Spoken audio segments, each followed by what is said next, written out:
Let's create our table again. I'm just going to copy and paste it this time.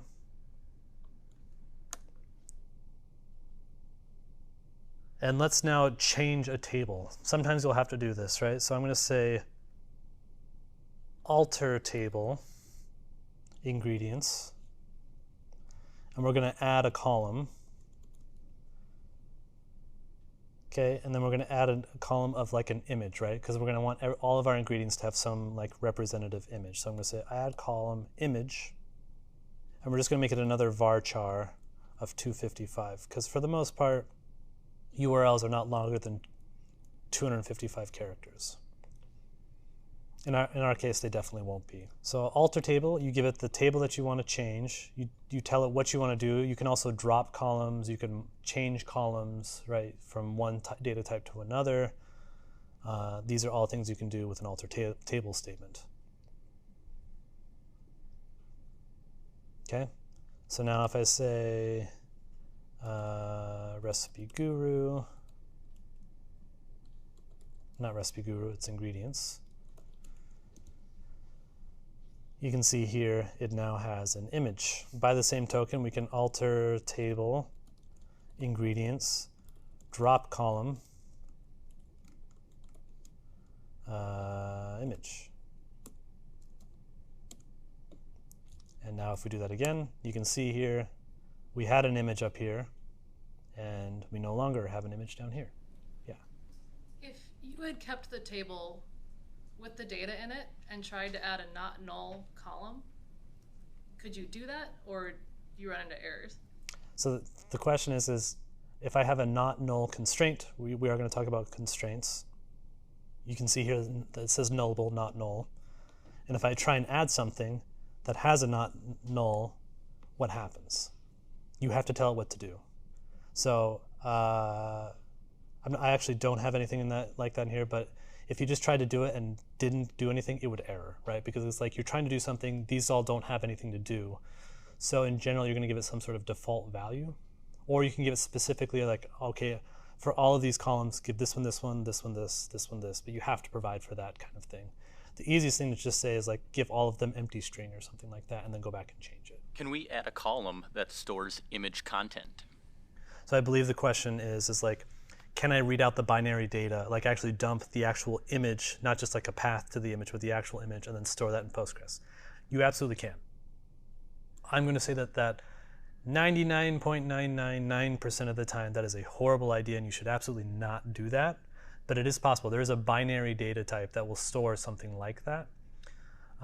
Postgres is not really made, it's made for fast querying and retrieving of information, and you're not going to query by binary data, so storing it there doesn't make a ton of sense.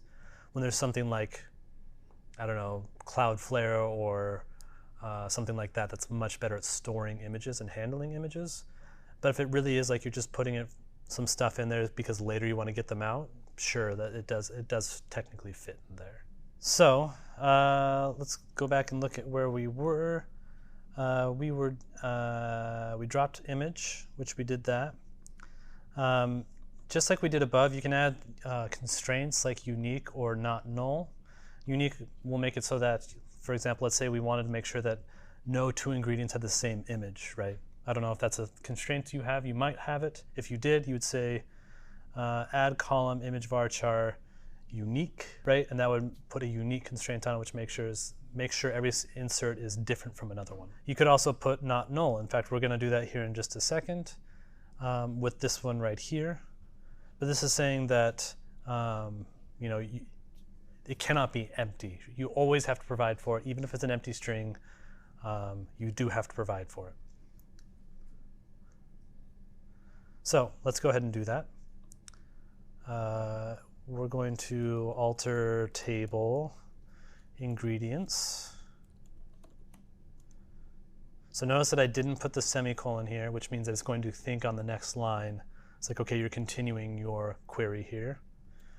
Add column image varchar 255.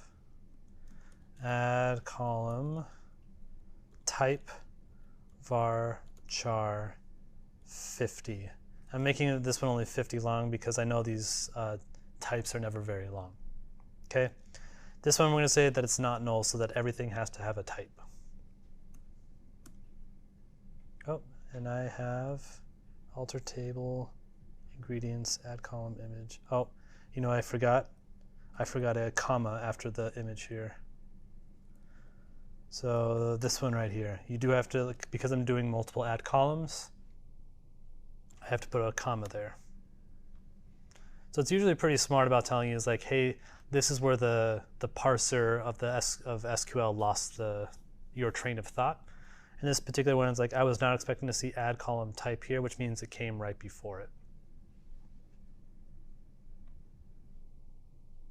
Okay, and now if I say describe ingredients, you can see here there's now a type, an image, a title, and an ID. These ones are all not nullable, whereas the image is nullable. We don't require it to have an image. Yeah, Dustin. Are table names case sensitive? Table names, I believe, are case sensitive. You know, honestly, good question.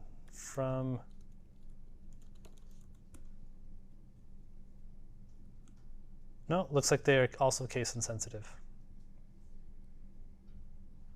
Today I learned. I've never tested that theory before.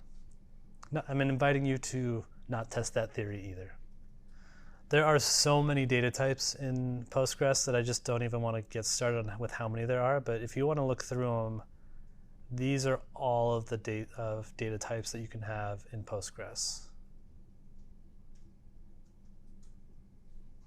So many data types. And then, honestly, this is not even it, because you can actually add extensions to Postgres to add things like geolocation data, right? PostGIS, which will allow you to say how far is this point, in Seattle from this point in Minnesota, right? And you can do those kind of calculations using Postgres. That's an extension that you have to add to Postgres to get that. Today we're going to be going over probably 10 different data types, but just know that there's a lot more.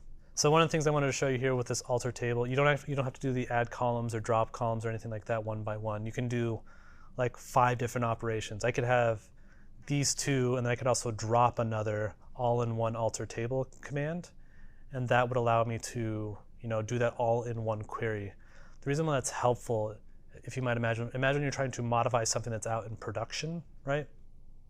If it fails, you want it to fail all at once, right? You don't want 3 of them to succeed and 1 to fail. You want everything to fail so that you can go back and try again, so you have one holistic attempt. This is called it's transactional, right? It either worked or it didn't work. It doesn't partially work. So that's the advantage here of doing multiple things on one alter table. Yeah, Mark.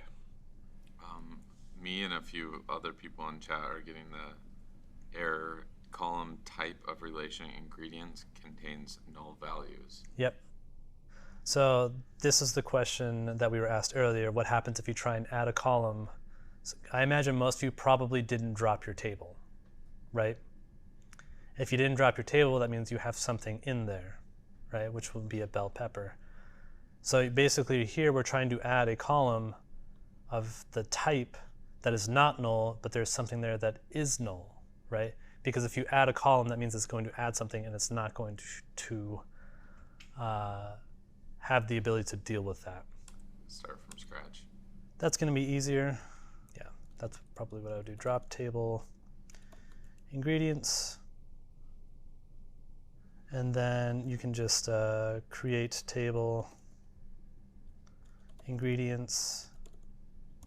Yeah, someone just added the words default and then in quotes vegetable, and it was able to do that. I thought it'd be something really simple like that. I could just not.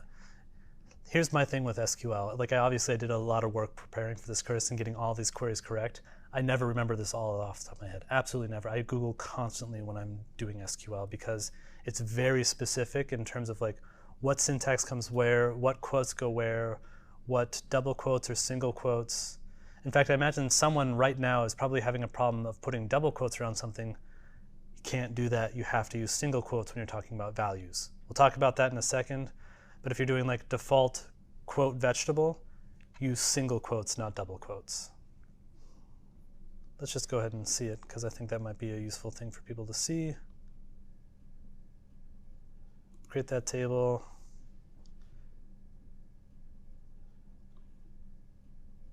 Come back here, alter table, and then you default